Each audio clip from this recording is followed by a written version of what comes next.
Hi everybody, this is Donnie. I am back again with another lace book. This one started out on felt. If you'll look at the previous two videos that I did, one of them will show you the tutorial on how to make the base of the book.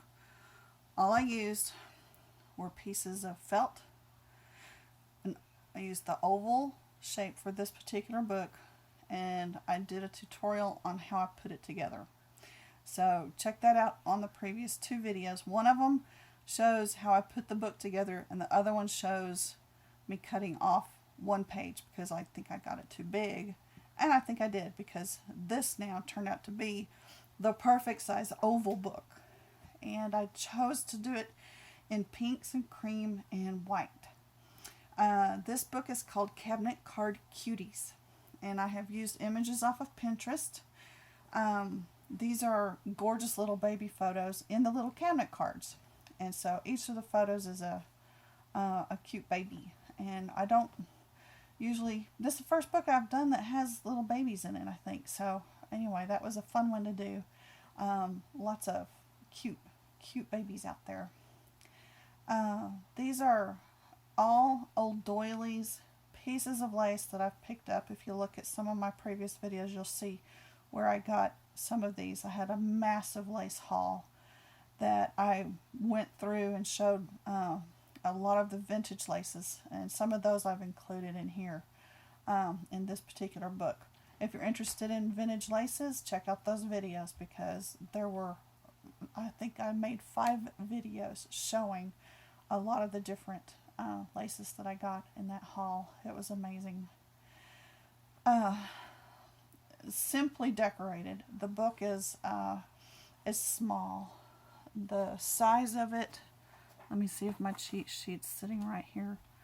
I listed the size in the other videos as well, but this one is 4 1/4 across the base of it. Remember, I used just felt. 4 1/4 by 7 up and down, and then the little tabs that I put it together with on this one turned out to be 1 3/4 across and 3 1/4 up and down. So, and that was just the size that I came up with. It was first try. So anyway, I like the size. It fits great in my hands. Feels good. It's not a heavy book, and yet it still has oodles of lace, and that's what I like. Oodles. This is the pink and cream version of some. It's very similar to others I've made, and I think I'm kind of in a niche, but the pink is the new addition. It's one of my very favorite color combinations. Well, okay, it is my very favorite color combination, and I've loved it for years and years. I have done previously on my blog, I hosted the party Pearls and Lace Thursday, I think is where it started out. And I did it every week, and it was a blast. I had more fun, and as it progressed, my color schemes, I noticed, kept going back to the pink and cream. And that's what I bought. I always bought pink and cream colored laces, and all kinds of stuff. If you're interested in old sewing notions, in vignettes of pretty stuff, and pearls and lace, then you'll enjoy seeing my blog. I haven't done just a whole lot on it the last year or so because we've been moving, but I do try to keep up with everything, and you'll probably see this on there too. I'll have to take photos of this and get that on there soon.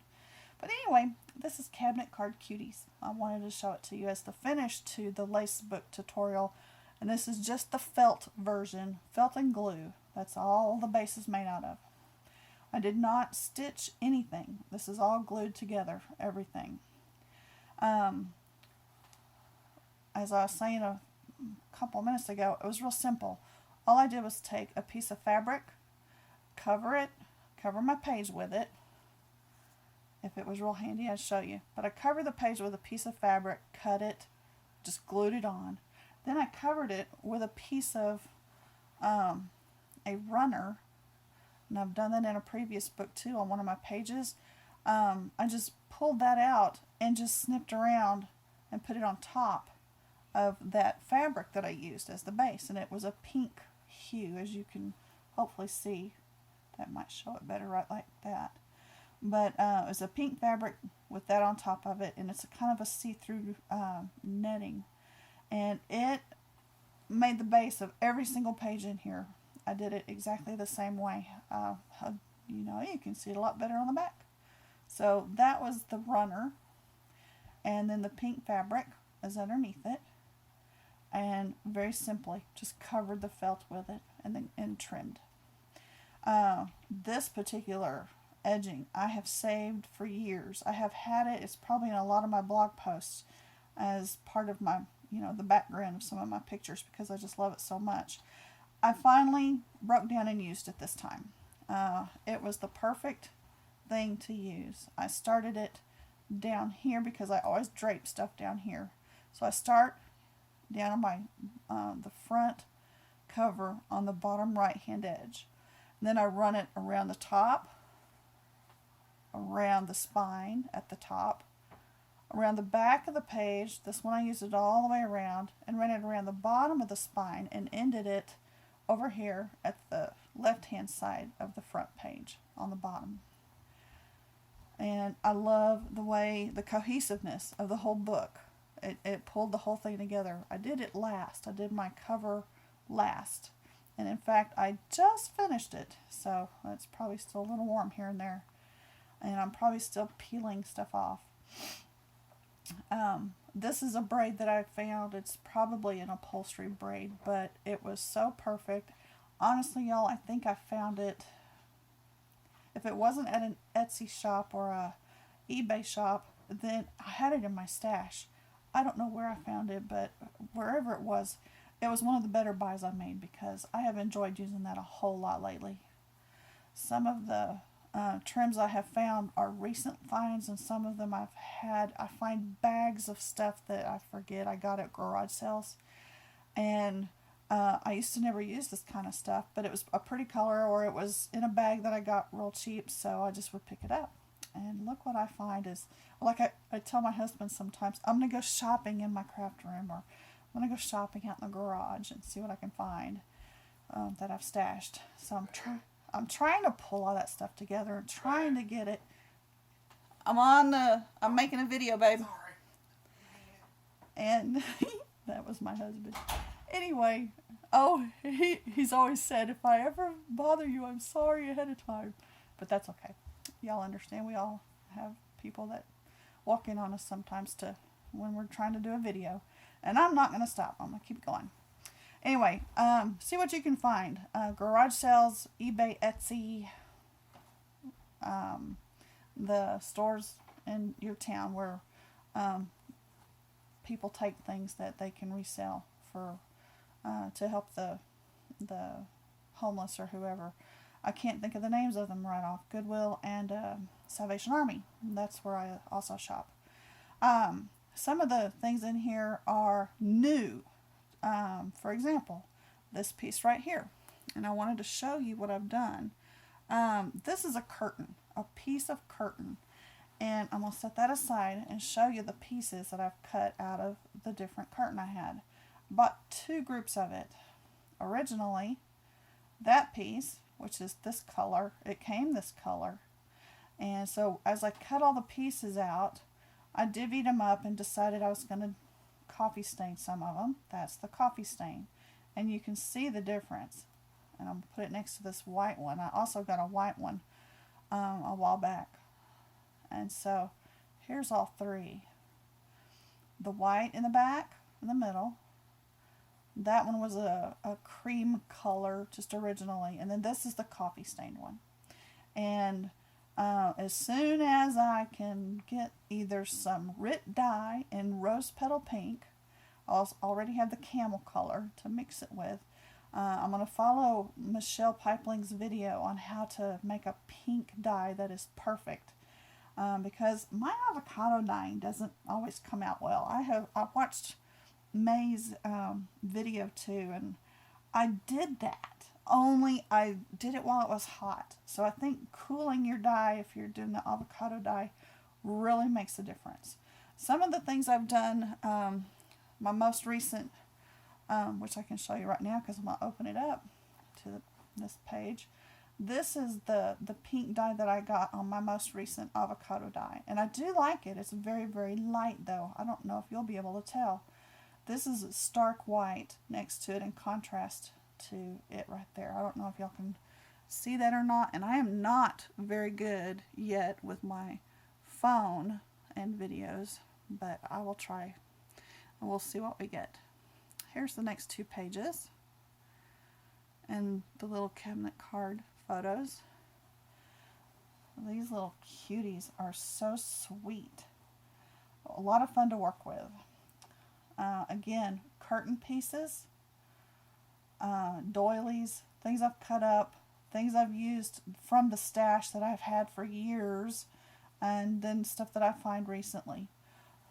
This is a flower I made over a year ago, I would say, because that was a girl's blouse. And I liked the colors in it, and so I made it. Trisha, I think, is the one that shared the... Am I right, y'all? Help me out. Can't remember. I want to give credit where credit is due, but I can't recall if that was Little Shabby Chic. I think it is. And you scruff it up and it made the cutest little flowers. And so I made a few of those, strung with wire, some pearls together, and made a big center for that one.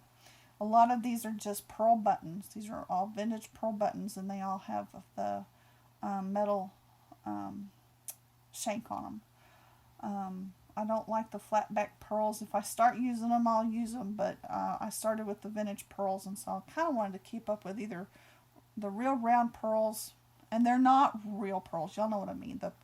They're probably glass or maybe even plastic. And then, of course, I went and I put flat back pearls around here. And so it turned out well. I think the combination, I have all 3 kinds of pearls here. So that's the button, the vintage button, the glass. These are glass, by the way, these ones. Glass, and then even the plastics. They all turn out well together. And so I was kind of happy to see that. Little trims here and there. I'm trying to use different trims to trim the edges of the picture. I've shared that one before too. That's the spaghetti cord. It's a satiny finish, and it's, I think, 1/4 of an inch thick. Wonderful, wonderful stuff. I love that stuff. The little pink chiffon flower like Michelle was making. I think I can't remember if I just made that one for this book. I probably did, because I use a big, huge hat box that's not full anymore, but it had a whole bunch of flowers I made previously, and they're huge, like this size. And so I couldn't, use something big and blobby like that right there. So I had to come back and make a number of flowers for this little book, because this one was okay. I could go and get it out, but I needed to make more on a smaller version. This one I love. It's that netting. I was telling y'all about a netting that was I found it in a lace haul, excuse me, and I had a ton of it in there. It came in this big folded up, I'm actually going to show it to you because it was right there. Look at that. I have tons and tons of it, and it's folded over many times, and isn't it a beautiful color? I love it. So anyway, I have been snipping an edge of it for quite some time and making flowers using this same method, using this netting. It's almost like a haberdashery, maybe it's got little tiny dots on it of maybe a cotton or something. I kind of wondered if maybe it was something used for millinery or hat making or something. So anyway, look around, see what you can find. That was a huge find to me, and it came with one of the lace hauls that I got recently. And it was at the bottom of a garbage bag full. I kid you not, it was a garbage bag full of stuff. And I thought I was near the end, and yet I kept picking up the bag, and it was like still heavy. I'm like, what is down here? And it was that big, huge thing of fabric. So anyway, these are, again, just some pretty laces. This is the edging of that I had used on this table runner. I'd cut the edging off of it, and so I gathered it all together with glue and stuck it around the edges of the book. Took some cording. This is a light pink cording, and it has a flap on it. It's attached to a flap, so I put the flap to the inside and ran this little piece around it. Yeah, I know you can see it because I didn't want to glue it all down, but it has like a little flap on it, so made it easy to attach that way. But keep your eyes open. You'll be really amazed at what you can find that may just be sitting in your garage or in your sewing supplies that you never thought you could use for a simple book like this. Curtain. That's a piece of curtain, like what I was just showing you a little bit ago. And then little snippets. These little flowers. These are a recent find. Little cream colored flowers, and they have pink stitching on the inside. And they were just perfect for this particular pink book too. So anyway, and then I've draped down some pieces of lace just to give it a little bit of excitement at the bottom of the pages. The next 2 pages, again, another flower that I made using that same technique from, I hope I'm right, Trisha at a Little Shabby Chic. I like to do a little floofing of my pages. I edged it with some doily edging that I had cut off a doily and glued down. Ruffles and trim again, and this is the center of the book, and so I used this again in the middle of the book. Again, these little daisy flowers with the little pink centers. I love using, this is some of that exquisite lace that I got in that haul, the vintage stuff. And it was just a piece that was already loose, and so why not? It goes well in here. Other pieces, this is something I bought recent, but I'd stained it with coffee. Doilies cut apart, and this one happens to be the center of a doily, real thin one. And I like the way it just kind of makes almost a bow effect of this page. This little rose down here, let me tell you how it came about, because it was a serendipitous thing, a happy circumstance, because I had started with a little piece of this wedding satin that I had. Again, I was making flowers the same way that this little chiffon flower was made, but I do it all with glue. And I had a strip of it left from a previous flower from a previous book. And I thought, well, I needed a little rosebud down here at the bottom of this page, so I started a flower. And when I came to where I had hoped would be a happy ending, it only looked like half of the flower was done. I really needed to kind of finish the round. Well, I had the same stuff in this real fine netting.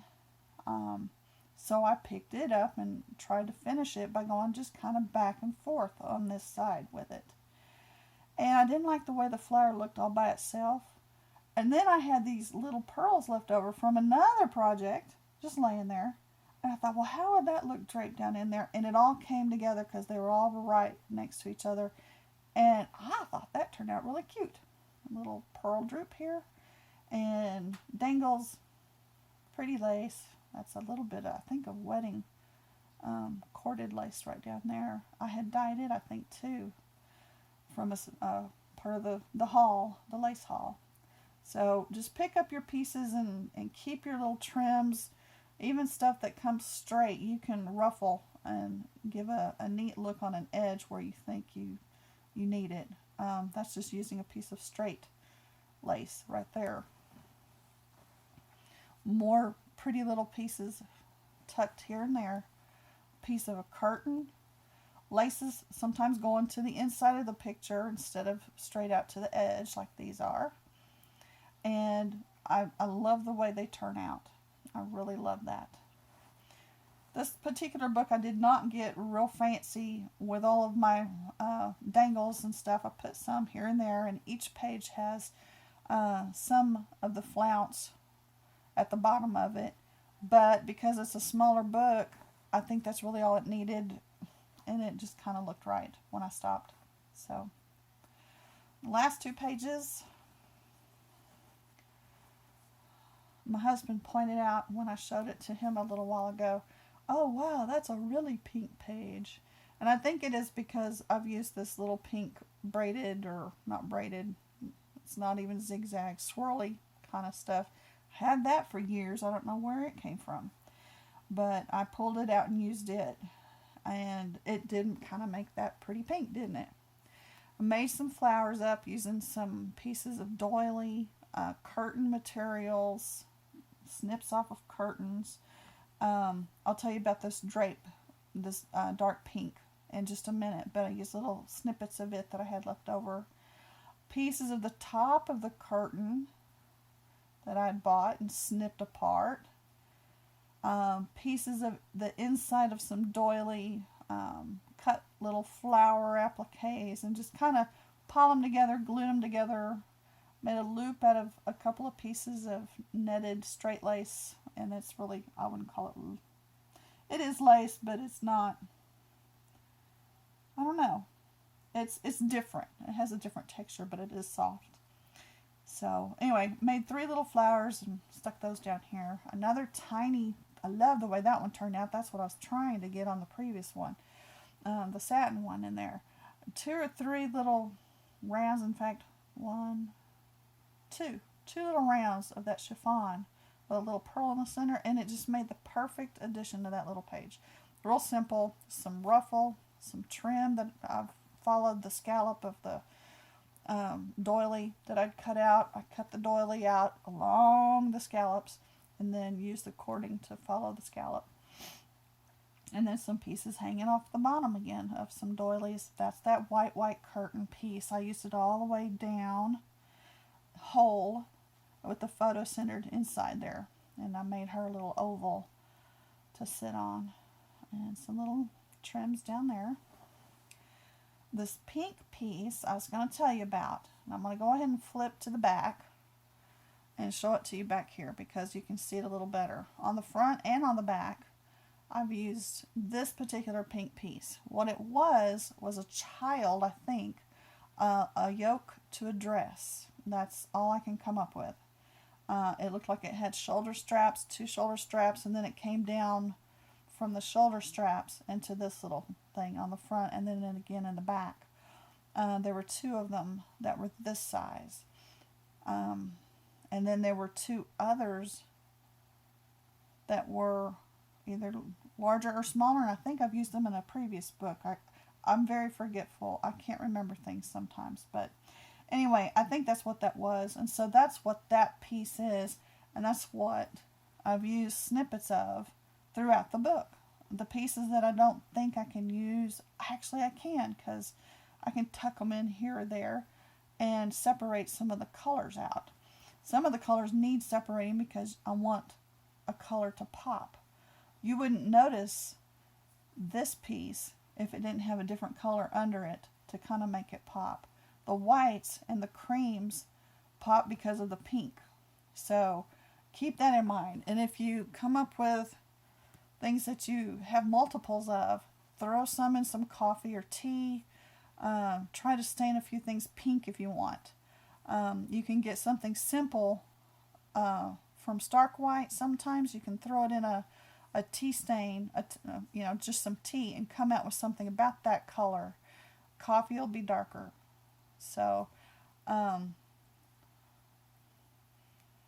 they can be piled on top of each other, and each will help the other one stand up more. Anyway, just a little bit of ideas there. The little pictures are adorable little girls that are, this one's smiling. You rarely catch them smiling in the old pictures and the cabinet cards and stuff. But anyway, just a real quick book. This one, it is firm. It is not going anywhere. Girls, when y'all try it with glue, believe me, I pulled and pulled on this, and because it's felt, it's going to go down into those fibers. That's not going anywhere unless it rips the felt. So I really feel good about this book. Going to be able to last for quite some time. So anyway, this is the Cabinet Card Cuties book made out of felt, on a felt base, and glued with these little tabs. So I hope y'all enjoyed it. I'm going to pull it up a little bit more here. Show it to you that way. And I hope y'all enjoyed it. Sorry I get long-winded. Sometimes I just get carried away. Anyway, hope y'all have a lovely week. Good rest of the weekend. And y'all take care. Be careful, okay?